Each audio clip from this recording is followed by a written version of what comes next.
Kasus pembunuhan teman akrab di Desa Teken, Gelagahan, Kecamatan Loceret, Kabupaten Nganjuk, Jawa Timur, dugaan sementara bermotif hutang piutang chip game Rp100.000.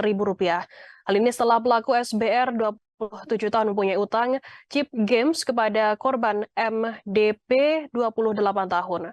Salah seorang warga dusun Panasan Desa Gelagahan sekaligus tata pelaku dan korban Agusmin 46 tahun menjelaskan sebelum terjadi pembunuhan tersebut antara korban dan pelaku sempat bersih tegang. Dikarenakan korban menagih utang uang chip game kepada pelaku. Informasi lebih lengkapnya akan disampaikan oleh rekan jurnalis kami dari Tribun Mataraman, ada Amro yang akan melaporkannya. Silakan rekan Amro. Oke, terima kasih Kan Firda. Sama siang Tribuners, peristiwa pembunuhan terjadi pada hari Minggu sore kemarin Tribuners di Dusun Banasan, Desa Tekenggelagan, Kecamatan Locet, Kabupaten Nganjuk Tribuners. Pembunuhan sendiri menimpa atau korban MDP 28 tahun dan pelaku SB 27 tahun Tribuners. Antara pelaku dan korban ini sendiri sebetulnya teman akrab, Mas.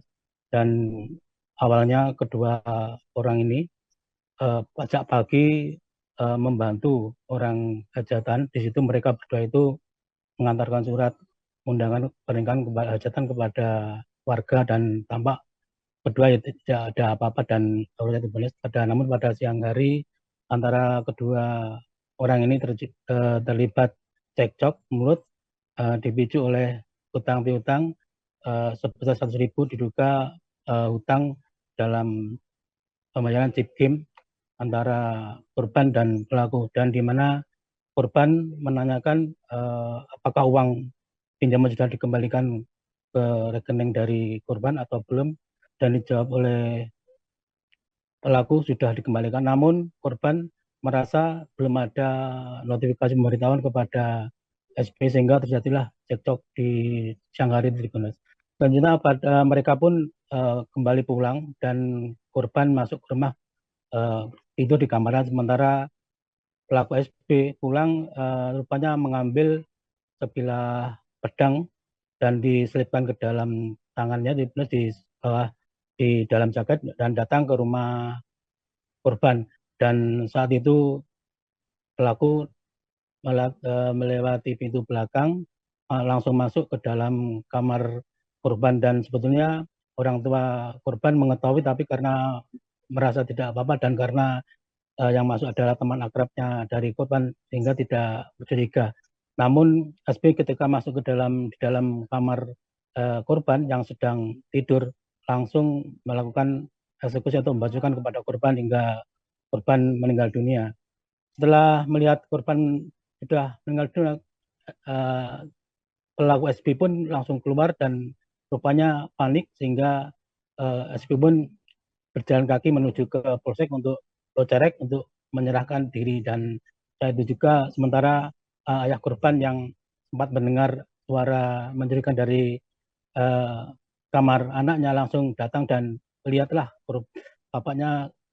anaknya sudah meninggal dunia dalam kondisi yang cukup mengenaskan, dan saat itu juga ayah korban langsung teriak dan tetangga pun mendengar langsung berdatangan ke rumah korban. Saat itu juga sebetulnya korban langsung dibawa ke rumah sakit, tapi karena sudah meninggal dunia langsung dilapor ke pihak berwajib dan polisi pun datang ke rumah korban melakukan TKP.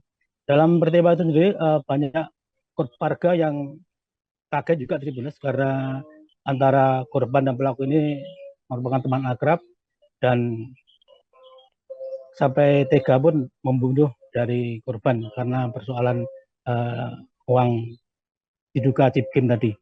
Dan pelaku pun setelah dilakukan penyidikan juga mengakui semua perbuatannya dan menceritakan kronologi bagaimana menghabisi dari korban, dan Kapolres Nganjuk pun AKBP Muhammad juga telah memberikan keterangan resminya, dan memang tersangka korban pelaku ini sudah ditetapkan sebagai tersangka dan dijerat pasal 340 KUHP tentang pembunuhan berencana dengan ancaman hukuman mati atau seumur hidup atau 20 tahun maksimal 20 tahun penjara.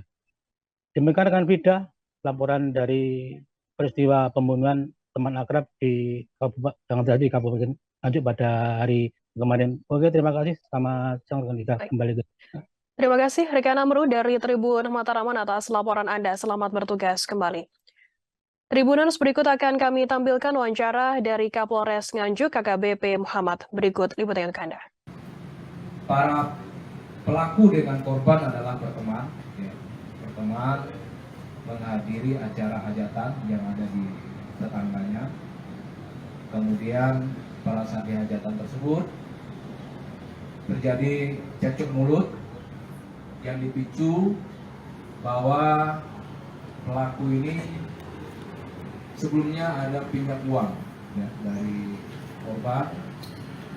Kemudian oleh pelaku, menurut keterangan pelaku kepada korban, kalau dia sudah melakukan pembayaran melalui ATM,